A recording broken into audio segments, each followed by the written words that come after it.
আমাকে একবার টোকিওতে এক বাংলাদেশি ভাই বলতেছেন, হুজুর বহুত কষ্টে পোলাপানকে দেশে আনছি আমি, অনেক কষ্টে বহু টাকা পয়সা দিয়া আমার ছেলেটারা আনছি, তখন পিচ্ছি ছিল, এখন মাশাআল্লাহ সে 7-8 উঠছে।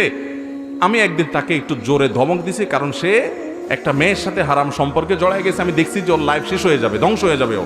আমি ওকে এই টাইপের কোনো একটা অপরাধের কারণে তাকে আমি একটু মুখে শাসন করছি, কোনো গায়ে হাত দেই নাই, একটু ধমক টমক দিছি। সে সাথে সাথে ফোন কল করছে থানায়, পুলিশের কল করে বলে দিছে আমার বাপ আমাকে ধমক দিছে, আমি মানসিকভাবে ডিপ্রেসড, আমি এটার বিহিত চাই। সাথে সাথে থানা থেকে পুলিশ এসে আমার উঠায় নিয়ে গেল, আমার লকআপে আটকায় দিল। এরপরে বলতেছে ঠিক আছে, রায় হলো যে তোমাকে ছেড়ে দেওয়া হবে, তোমার ছেলেকে একটা ফ্ল্যাট ভাড়া করে দিবা, সেখানে সে থাকবে, কোন মেয়ে আনবে, কোথায় যাবে, মদ খাবে না কি করবে এটা তার ব্যাপার, তুমি ফ্ল্যাট ভাড়া করে দিবা, তার দিকে তাকায়ও কথা বলতে পারবা না, অর্থাৎ ধমক দিতে পারবা না। যদি ফার্দার তুমি তারে কিছু বলছো আর সে আমাদেরকে অভিযোগ করে তো তোমার খবর আছে।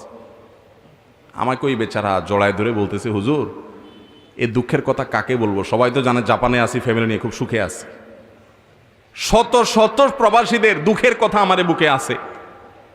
সন্তানরে আপ টু ডেট টেডি বানাইতেছেন, মানুষ বানানোরে মুসলমান বানান, জীবনটা উপভোগ করবেন। এই জন্য সন্তানকে মনিটর করবেন, পশ্চিমা দুনিয়ার কথা শুনে অতি স্বাধীন করতে যাবেন না, ধ্বংস হয়ে যাবে সব।